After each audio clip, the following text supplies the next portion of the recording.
Masarap naman talaga magmahal. Lalo na kung ako yung mamahalin mo. Ngayong araw na to, umalis kami. Biglaan, masyal daw. Ayun, nagbiyahe na napakahaba na oras. Nakapunta kami dito sa cave. Ang cave na to, may iba't ibang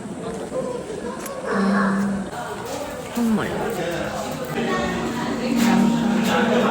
Unique. Kasi nung unang panahon, ano to, minahan.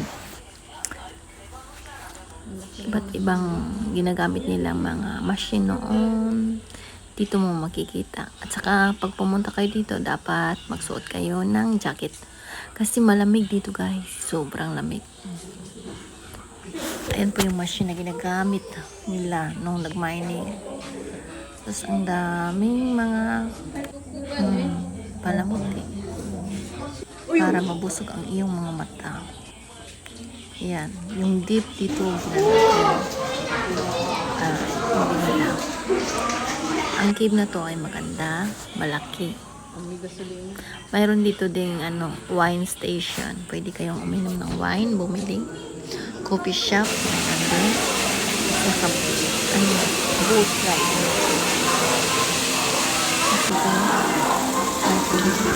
Ang cave na to pala lahat.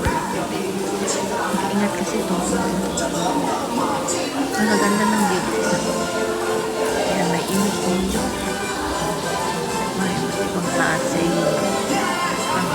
light na animals na pandagat. At saka maraming lights. Ayan, may buhaya din. May mga iba't ibang design ng mga bato. May mga manok. Maganda yung pagkagawa nila guys. Kaya mabusog yung mata mo. Pagpasok mo dito sa cave na to.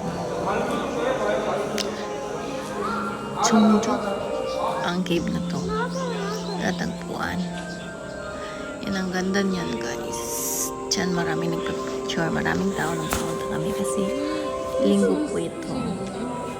Kaya maraming tao. Sulit naman yung biyahin nyo, pagod nyo. Kasi maraming tao. At maganda yung lugar. At ito din, pagpasok nyo, may dalawang option kayong mabayaran. Kasama na itong pagsakay nitong boat or pasya lang sa loob.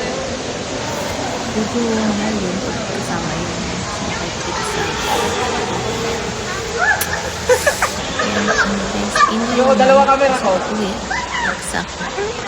Pagod na pagod namin. Salamat guys. God bless.